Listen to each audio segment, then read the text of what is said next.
Good morning. Good morning. The rain has subsided enough that we all can make it to church this morning. This is great.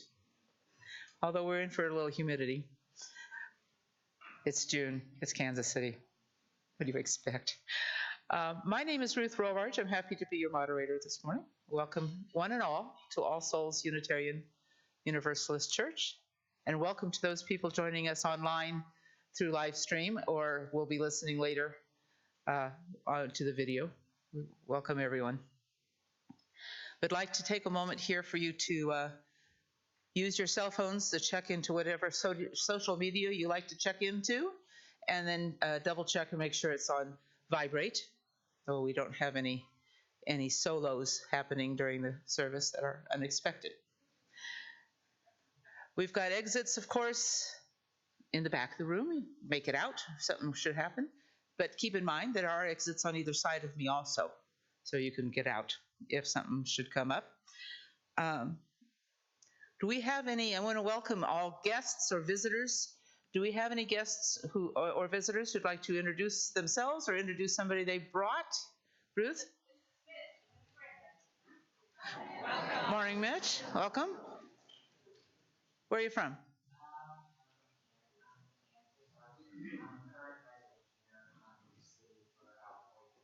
Oh, well, okay. Welcome. Glad you came.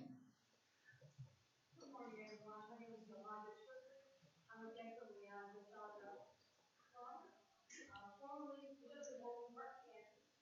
Left here about 2.5 years ago, so I wasn't living in Florida. And I don't like Florida better than the Midwest.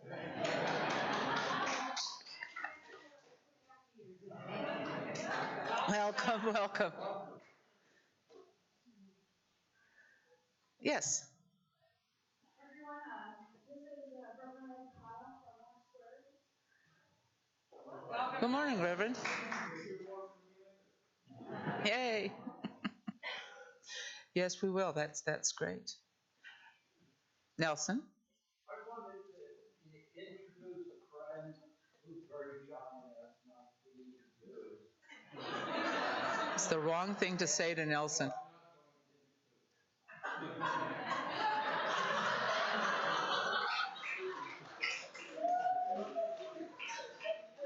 That was the wrong thing to say to Nelson. Yes.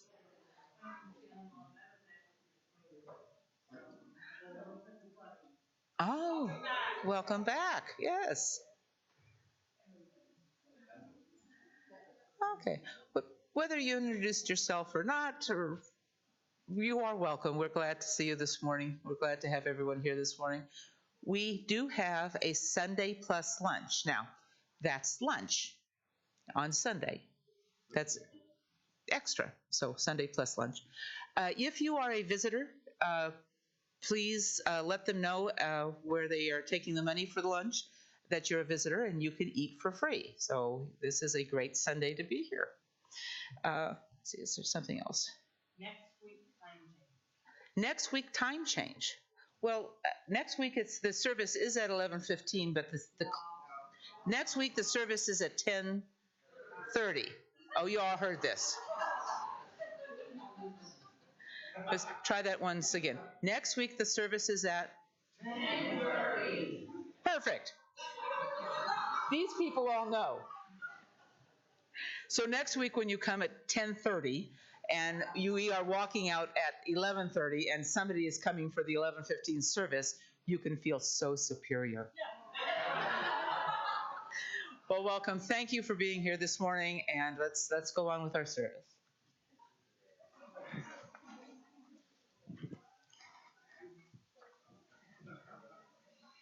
Way to create suspense, Nelson.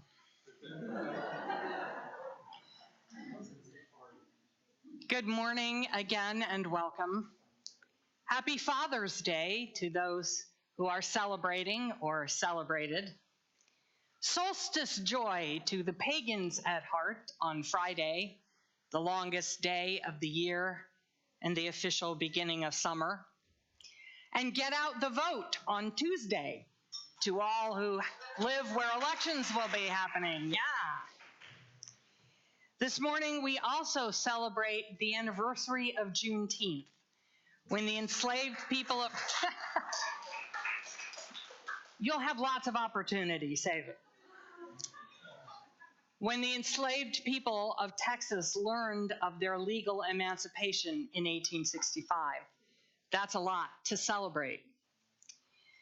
At the same time, it can be tempting to make the memorializing of history a substitute for action in the present.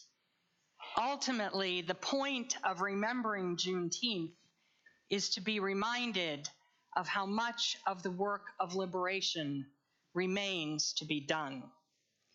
Will you join me in reading antiphonally the words of Clinton Lee Scott on the screen?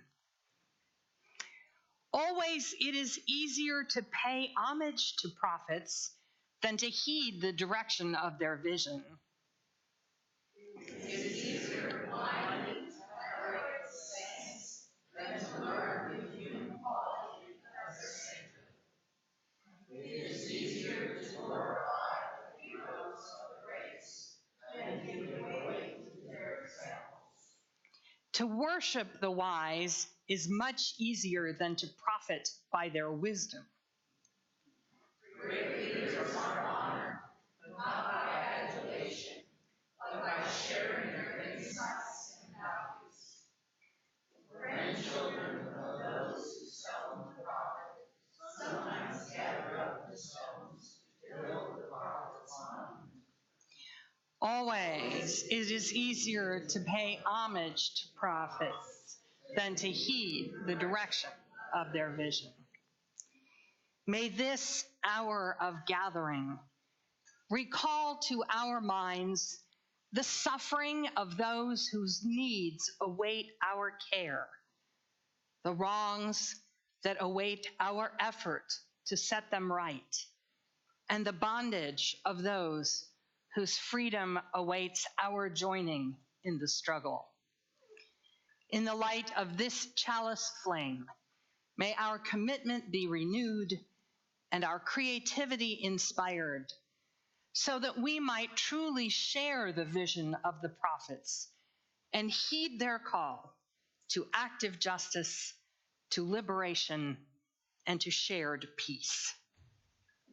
Tori?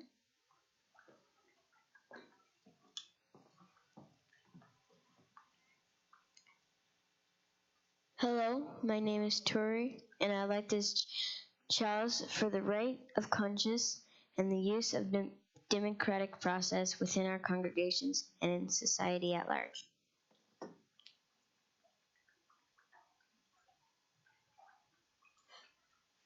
Thank you, Tori.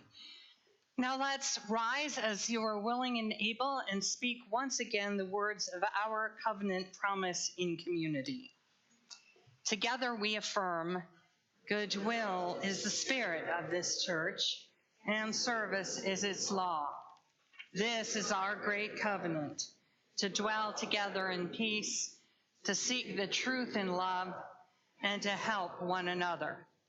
And would you remain standing and give a shot to something that may be a little unfamiliar?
Our commitment to human fellowship means that we are called upon to be glad with those who rejoice and to weep with those who mourn. And so we set aside this time in our gathering to share with one another the joys and concerns that are now shaping our lives. May the beauty and sweetness of these brief flowers remind us to hold one another in the bonds of sympathy, encouragement, and care. And if you would prefer to share a joy or concern and not to be visible on the live stream, there will be a moment in a few minutes when the camera will be turned away. So if you'd like to wait until then, I'll let you know when that happens. I want to begin by placing a flower in honor of our good friend, Lon Swearingen. Lon, are you here? Or is he's probably out chatting with someone, is what he's doing. But at our Moore Squared banquet on Thursday, Lon was honored as one of the longest standing participants who was there at the beginning of Moore Squared and who's still active. And I want to really appreciate his persistence in that endeavor. So would you join me in thanking him?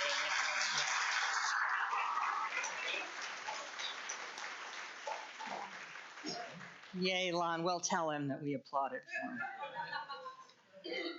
Are there other joys or concerns to be shared? Oh.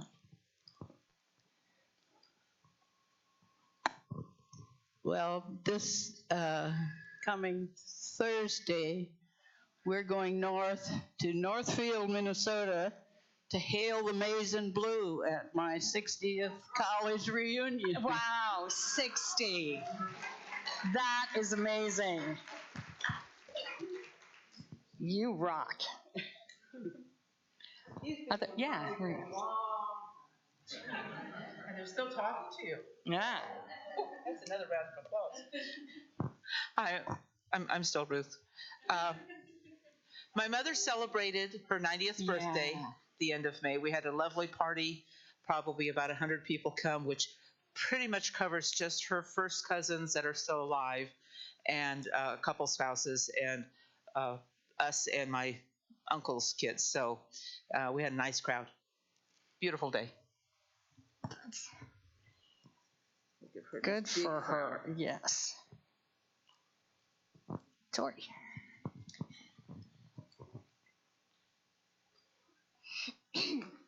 My name is Tori, and there are two joys I'd actually like to focus on. One of them being my grandpa, who I consider as my dad, who's very, very special to me. And then my cousin, who is also very special to me. Happy Father's Day, Archie. Thanks, Tori. Yeah.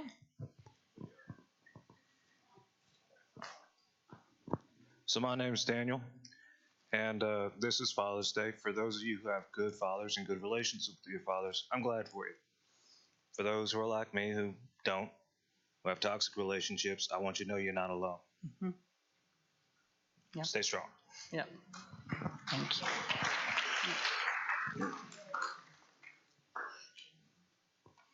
Phyllis.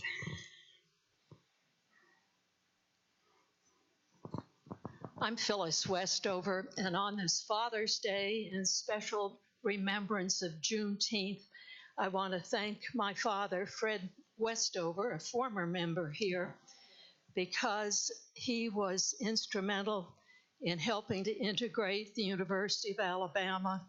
And when George Wallace made his infamous stand in the schoolhouse door, my dad was inside registering students. Yeah.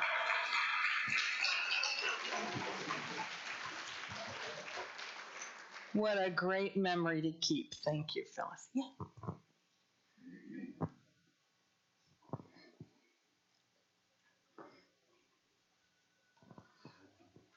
Hi, welcome. My name's Don Farrell, and I'm a member here. I haven't seen a lot of you in a long time. I've had to travel for work. My grandson, Caden, is in the back. He's grown up quite a bit. And we see some of the wonderful teachers who've been here for us class, and we met Judith on our way in here. First of all, I want to thank all souls for being here, and I'm working on getting a job in the area here so that we could continue here. It's a real treasure, the UU Forum. I do try and tune in for that and all the wonderful things that you all stand for. The humanitarian aspect of this congregation and the leadership is just wonderful. I do have a sorrow to share. I had a dog of 17 years that I got from the rescue when she was 6. Her name is Maggie May. I call her Petunia. But I had to put her to sleep. Yeah. That's one of the most difficult things I had to do. Absolutely. The unconditional love that comes from animals and they're looking for in their antics, which they're not trying to show out, but they make you laugh. It's just really precious, and it's needed today. You know, animals teach us a lot about humanity and how to treat each other. Yep. And I just really miss her. It's just a big hole. Yeah. And having to put her to sleep was really difficult. So thank you all. Yeah. Thank you.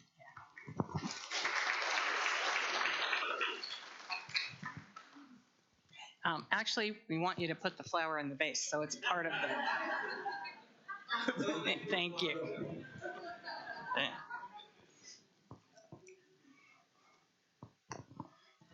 Hi, everyone. I'm Max. So today being Father's Day, I guess I wanted to share a joy and concern. I'm at All Souls because of my dad. In October of 2017, he was diagnosed with stage 4 metastatic melanoma that had spread to his spine, his gallbladder, his lungs, his brain. It was all throughout his body. He was told in October that with treatment he would only last a year, and it is now June of 2019. He is still alive. Wow. And his cancer has shrank due to aggressive immunotherapies through MD Anderson.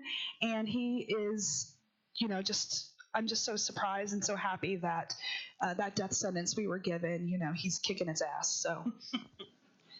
Yay, Dad.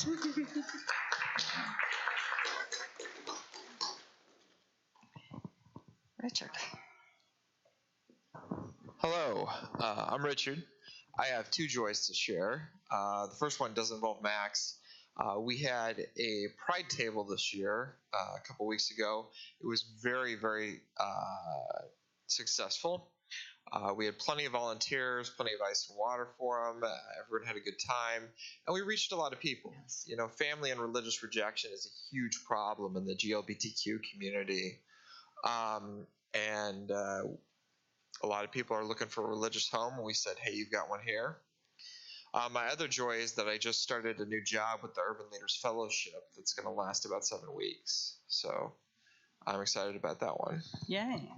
That goes really well. Yep, whole thing.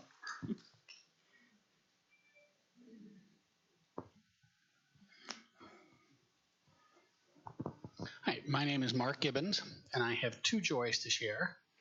The first is that I have I guess it's a grandniece that was born 2.5 weeks ago, and ended up having emergency surgery for a ruptured intestine and a colostomy on a 6-day-old. She came home last week. She and her mom are doing good, and that's a relief. And last week, my friendly cat, Porus, was diagnosed with asthma. It turned out to be congestive heart failure.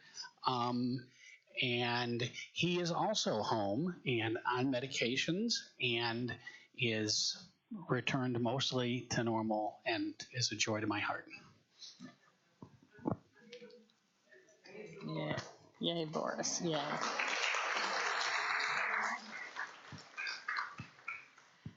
If anyone was waiting for the cameras to be turned off, we're at that point. Are there any other joys or concerns? Yeah.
If not, I'll place this last flower for all the outreachings of the Spirit that abide unspoken in our hearts. There we are. And invite you to join in the congregational response that will appear on the screen.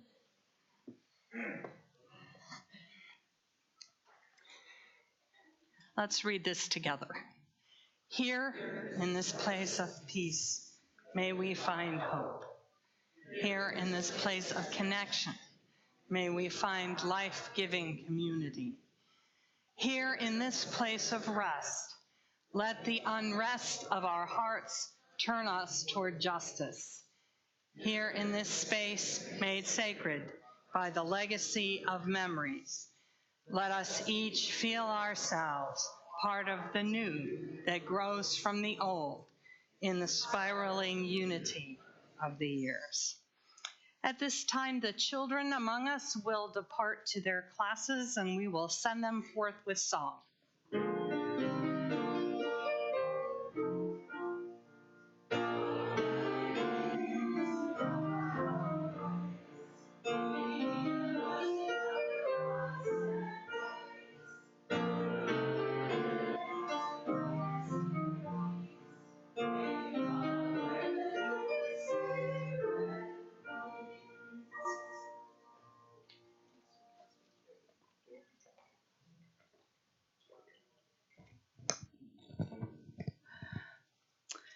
Hi, everyone.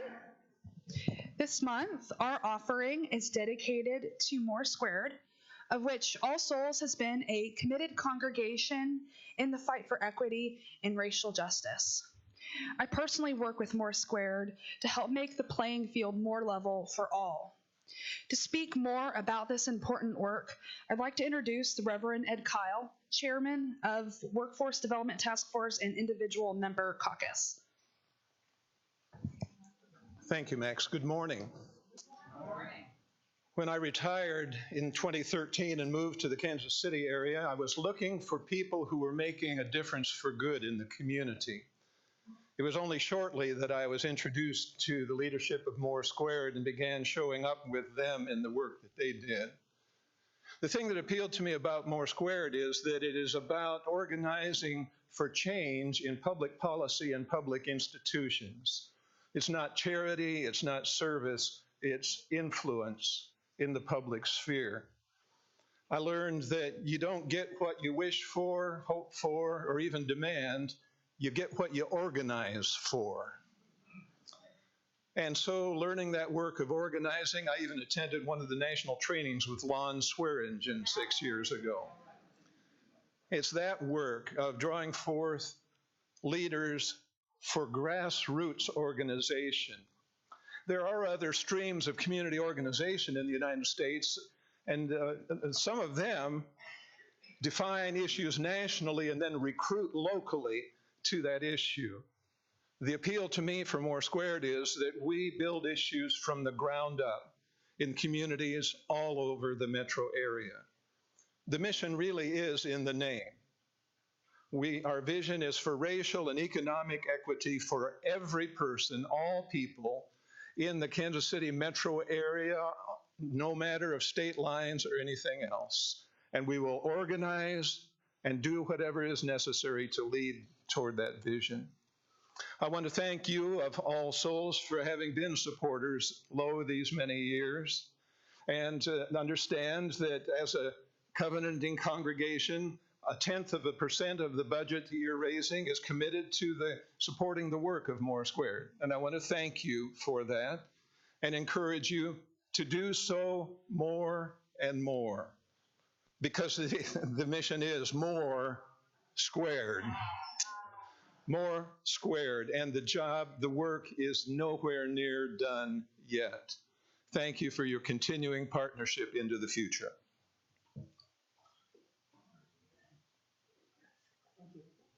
In this spirit, our offering for this morning will now be generously given and gratefully received.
Will you join me in the words of dedication for our offering?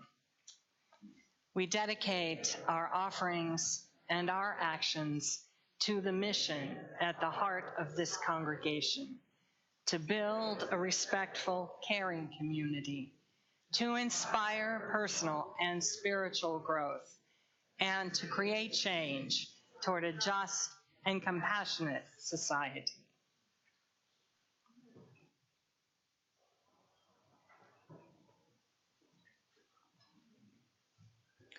Once upon a time, when there were still Indians, gypsies, bears, and bad men in the woods of Tennessee where I played, and more important still, there was no death. A promise was made to me one endless summer afternoon. My father sat in the eternal shade of a peach tree, carving on a seed he had picked up. With increasing excitement and covetousness, I watched while, using a skill common to all omnipotent creators, he fashioned a small monkey out of the seed. All of my vagrant wishes and desires disciplined themselves and came to focus on that peach seed monkey. If only I could have it, I would possess a treasure which could not be matched in the whole cosmopolitan town of Maryville. Finally, I marshaled my nerve and asked if I might have the monkey when it was finished. My father replied, "This one is for your mother, but I will carve you one someday." Days passed, and then weeks, and finally years. And the someday on which I was to receive the monkey did not arrive. In truth, I forgot all about the peach seed monkey. Life in the ambience of my father was exciting, secure, and colorful. He did all of those things for his children a father can do, not the least of which was merely delighting in their existence. One of the lasting tokens I retained of the measure of his dignity and courage was the manner in which, with emphysema sapping his energy and eroding his future, he continued to wonder, to struggle, and to grow. In the pure air and dry heat of an Arizona afternoon, my father and I sat under a juniper tree. I listened as he wrestled with the task of taking the measure of his success and failure in life. There came a moment of silence that cried out for testimony. Suddenly, I remembered the peach seed monkey, and I heard the right words coming from myself to fill the silence. In all that is important, you have never failed me. With one exception, you kept all the promises you made to me. Only you never carved me that peach seed monkey. Not long after this conversation, I received a small package in the mail. In it was a peach seed monkey and a note which said, "Here is the monkey I promised you. You will notice that I broke one leg and had to repair it with glue. I am sorry I didn't have time to carve a perfect one." 2 weeks later, my father died. He died only at the end of his life.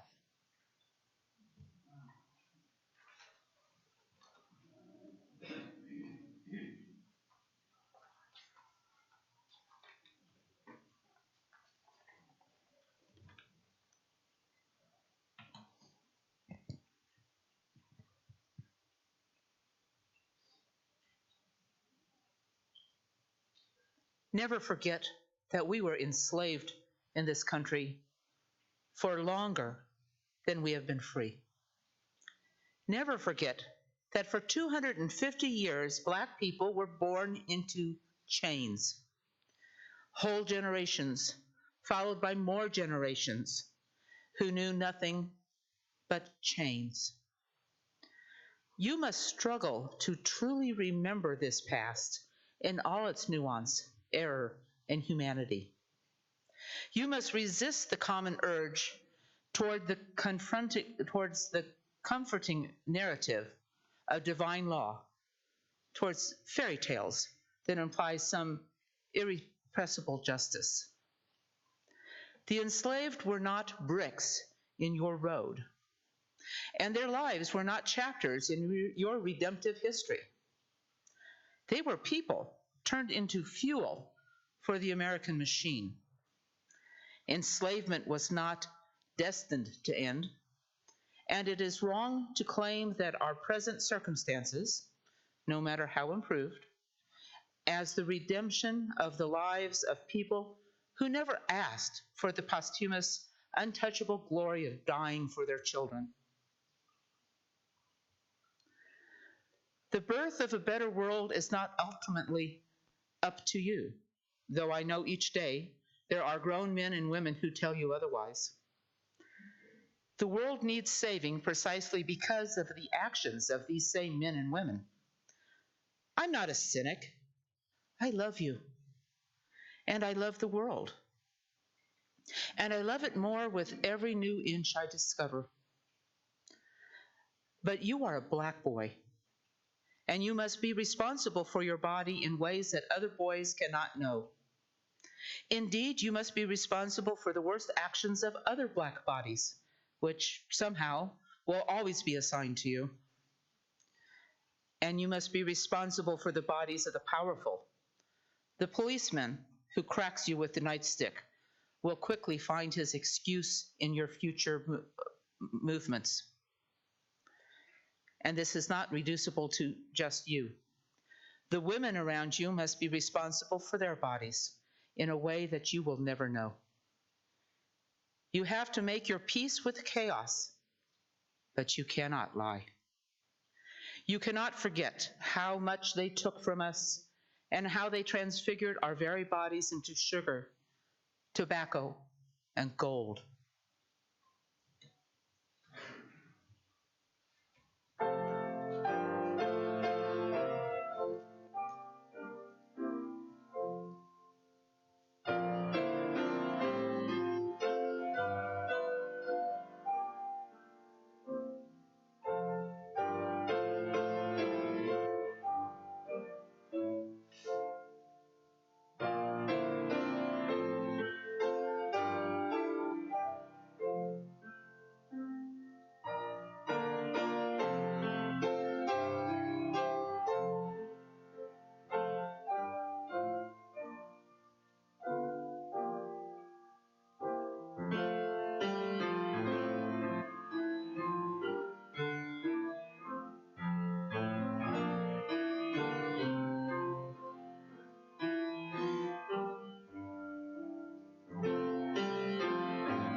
My father died only at the end of his life, concludes Sam Keen, in reflecting on his personal legacy of promises ultimately kept.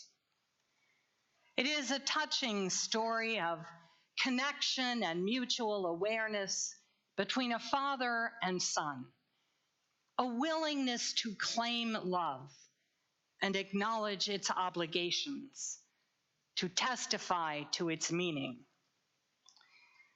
Not all stories about fathering have that tenderness and intimacy, and it is important to acknowledge this if we would observe a celebration like Father's Day. On the one hand, effective parenting is hard work, involving, as it does, vigilant attention, constant self-sacrifice, self-awareness, and self-control, healthy boundary setting, flexibility and learning, patient guidance, protection from harm and solace for injury, example setting, affection, celebration, respect, and pretty much every other virtue known to the human condition. As Keene observes, my father did all of those things for his children a father can do, not the least of which was merely delighting in their existence. So there's that too. Though some do it with spectacular grace and devotion, not all those who find themselves in the role of fathers are able to meet such challenges. A few don't even try very hard. Some of us here today have known fathers who didn't try. Some had those fathers, some have been those fathers. We've also known folks who tried hard in every way they could figure out and somehow missed the connection anyway. We've known children who longed for different kinds of fathers and fathers who wished they had different kinds of children. Even when the outcome is deeply good, the process is not always easy all the time. Many of us have also known people who made no biological contribution to our existence, who nevertheless did all sorts of fatherly functions in our lives. To me, these ambiguities do not spoil or diminish Father's Day. Rather, they deepen its meaning and importance. Fathering matters to all of us, whether or not we are fathers, whether or not we had the fathers we wanted, whether or not we succeeded in being the fathers we hoped to be. The role of father is not only personal and familial, it is also cultural. Its meaning is defined by society as much as or more than by DNA. And historically, we have multiple collective fathers: national founding fathers, intellectual fathers, fathers of faith, the forefathers of our various communities and identities. As Ta-Nehisi Coates reminds us in his message to his son, part of the duty of individual fatherhood is to transmit that heritage of cultural identity. Last week, we spoke about the 4 pillars of meaning in life, as identified by Emily Esfahani Smith, which included belonging, purpose, transcendence, and storytelling. That final function of narrative has both an individual and a collective dimension. Each of our lives has its own narrative arc that moves from birth to growth to maturity to death to legacy, featuring our particular challenges and accomplishments, failures and transformations and discoveries. Every biography is a story in itself, as we often see in the spiritual odysseys presented by our own members here at All Souls.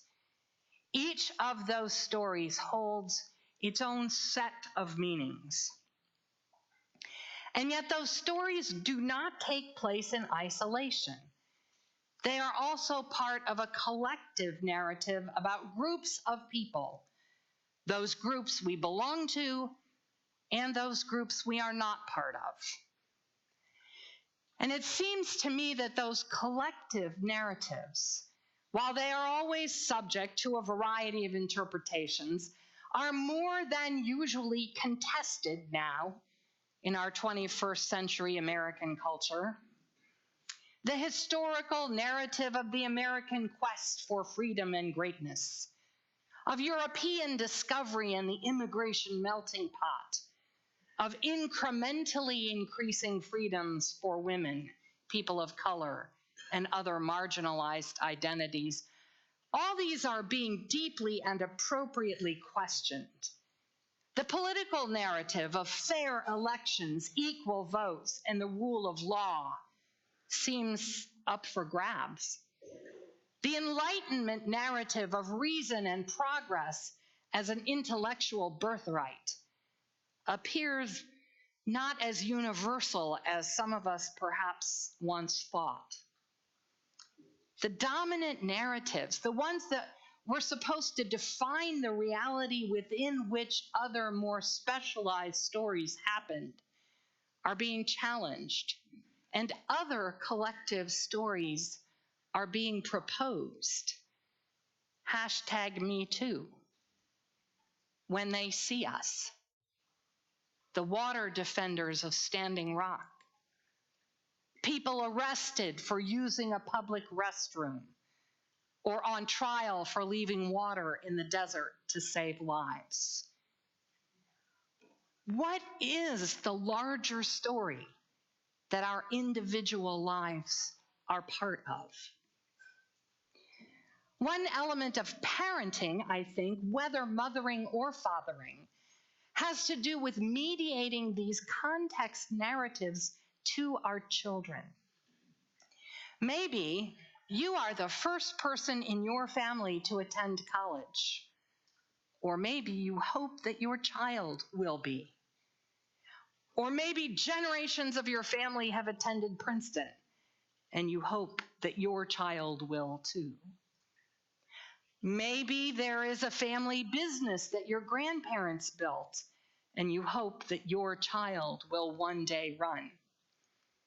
Maybe your uncles and brothers and ancestors have always been police officers, or ministers, or sailors, and you hope that your children will follow in those paths. Or maybe your family narrative is the story of immigration from Ireland, or Poland, or Greece, or Mexico. Or maybe it is about the ships your ancestors survived on and the plantations they built and how they got over the oppressions of the Jim Crow era. There might be stories about how everyone in the family plays a musical instrument, or attends protest marches, or makes potato salad a certain way. Our individual narratives are shaped by our family narratives, sometimes through compliance and sometimes in resistance. And our family narratives fit into the larger cultural stories that we imagine to be about us or not about us. The story of Juneteenth is one of those larger cultural narratives that can be interpreted in a variety of ways. Here's the way in which I first learned it. President Lincoln freed the enslaved people of the United States with the Emancipation Proclamation, which took effect on January 1st of 1863. But evil Southern rebels withheld this information from their slaves, and it was not until the South was defeated by the North in April of 1865 that the news of their freedom began to reach enslaved blacks, especially those on the outskirts of the Confederacy.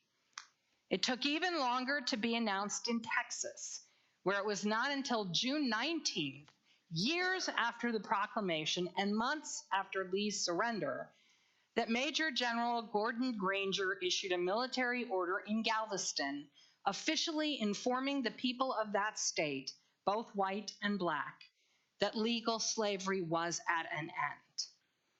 Because various communities in different locations received the news on different days, the anniversary of this announcement became abbreviated as Juneteenth, which the former slaves celebrated. And then the people lived together justly and happily ever after. That's one story. Other points of view bring additional facts to the picture. One is that Lincoln's order, in fact, freed only the slaves in those states then in rebellion against the federal government, not those in states that either had never joined the Confederacy or had already capitulated. Another is that in order to realize their ostensible freedom, many of the enslaved in Texas still had to escape from their places of bondage, and many, perhaps thousands, were shot or caught and hanged while trying to do so. Many continued to be held until the summer labor and harvest seasons were over and were only released in the autumn months, even though both they and their captors were aware that this was illegal. But by a year later, things had changed enough that the formerly enslaved came together to celebrate their freedom. On that anniversary, to wear the fanciest formerly forbidden clothes they had, and to enjoy together the rarest commodity of their previous lives, chosen leisure. Over time, this anniversary celebration also became an occasion for Black speakers to be heard by their community, and for geographically distant family members to come together, sometimes after years or even decades of separation. It became a collective process of anamnesis, a practice of not forgetting. As it grew in importance, the observances spread, carried to Los Angeles, Oakland, Seattle, and other places as Blacks migrated away from Texas. White authorities increasingly resisted allowing the celebrations to take place in public parks or to granting employees time off in order to attend. Nevertheless, the words of Frederick Douglass from 1852 continued to ring true in Black ears. "What to the American slave is your 4th of July?" he asked. "I answer, a day that reveals to him more than all the other days in the year the gross injustice and cruelty to which he is the constant victim. To him your celebration is a sham, your boasted liberty an unholy license, your national greatness swelling vanity." If the descendants of enslaved people in America were to celebrate freedom, it would be on Juneteenth, not the Independence Day of the 13 colonies that had acquiesced in their dehumanization. As the brutal policies and customs of Jim Crow and the culture of lynching tightened their grip on Black communities during the first half of the 20th century, there seemed to be more danger and less to celebrate, and the Juneteenth observances began to die out. By the time of the Second World War, it was an historical artifact. Yet the idea of this anniversary remained a source of strength for young people, according to Representative Al Edwards of Houston, who says, "Every year we must remind successive generations that this event triggered a whole series of events that one by one define the challenges and responsibilities of successive generations. That's why we need this holiday." Juneteenth was restored to modern cultural consciousness by Ralph Abernathy and Coretta Scott King, who intentionally chose June 19th following Dr. King's assassination in April of 1968 for the culmination of the Poor People's Campaign that he had been leading. Representative Edwards then led the initiative to declare the date a state holiday in Texas, which was successful in 1980. Since then, 45 other states and the District of Columbia have followed suit, including, gladly, both Missouri and Kansas. Fortifying Legacies is the theme of this year's Kansas City Juneteenth celebration.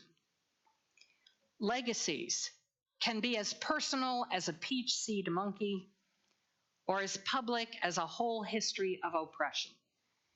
Both are true, Both are real, yet they are not of equal significance. I love the story of the peach seed monkey, its intimacy, its delicate reciprocity, its innocence. The making and keeping of promises is indeed a holy matter, something that can shape a life. And yet, compared with the legacy that Ta-Nehisi Coates must bequeath to his son, the peach seed monkey is insubstantial, a sweetness without gravity, an artifact of privilege. Now, we do not know what other conversations Sam Keene had with his father. Maybe they also talked about narratives of suffering and oppression and the ways in which their lives were or were not part of those stories. But it is entirely possible that they occupied a social location in which that discussion would have been optional, in which the implicit narratives would have been about progress and the responsibilities and justifications of entitlement, and how the rest of the world could become more like them. Privilege is a legacy, as is oppression. They are both inherited from our fathers and our forefathers, literal and metaphorical, whether we desire them or not. They come to us as stories, stories that we are told and that we are not told about the past, stories that are rehearsed at anniversary celebrations, and stories that are silenced within ourselves, within our families, and in our cultures.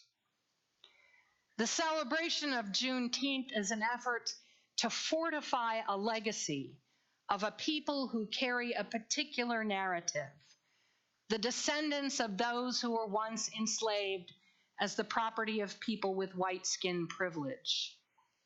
The story of this nation is a lie unless that story, along with others, is part of what we all remember, the transfiguring of Black bodies into sugar, tobacco, cotton, and gold.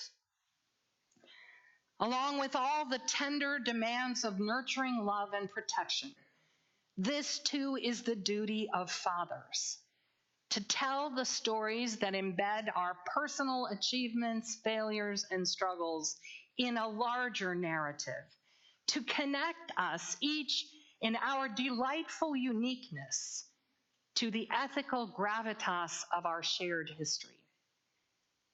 If the arc of the moral universe is to be seen to bend toward justice at all, it must be viewed over lifetimes and generations in a story that is renewed and reclaimed with every telling as it is passed from father to child. The 28-year-old school principal, James Weldon Johnson, sought to recount that story again for his community at the turn of the last century, when he composed a poem to be read by Black school children celebrating Abraham Lincoln's birthday. Soon after its initial recitation, James's brother, John Rosamond Johnson, wrote a musical accompaniment to lift every voice and sing, turning the poem about singing into an actual song. During the 3 decades before an act of Congress made the Star-Spangled Banner the official national anthem in 1931, Johnson's hymn to survival in adversity and faith in the future was frequently proposed for that status, hence its continuing identification as the Black national anthem.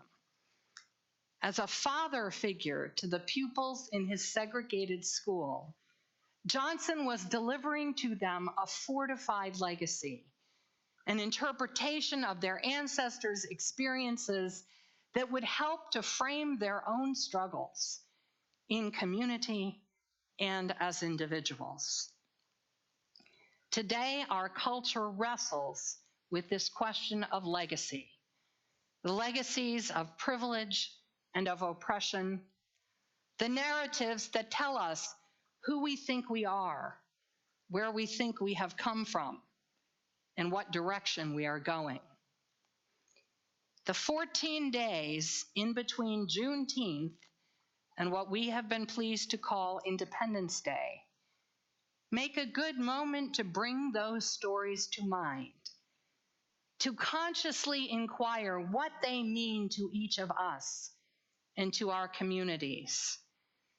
For whether we be women or men, whether we be parents of our own children or teachers or role models or tellers of history, our legacies father the future.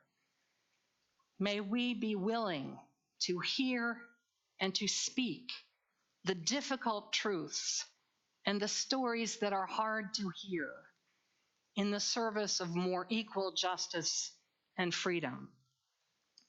Let us fortify our legacies so that together we might indeed face the rising sun of a new day begun and march on until the victory over all forms of supremacy is won. Let us lift every voice and sing.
We extinguish this flame, but not the light of truth, the warmth of community, or the fires of commitment, for all these we carry in our minds and our hearts until we are together again. The Afrofuturist author Octavia Butler made this her aspiration. I am living a life I don't regret, to avenge the suffering of my ancestors, to earn the respect of future generations, and to be transformed as a person in the service of the work. I am attending to the crises of this time with my best self, and I am part of communities that are working intentionally to learn from the past, to imagine and create the future. So may it be.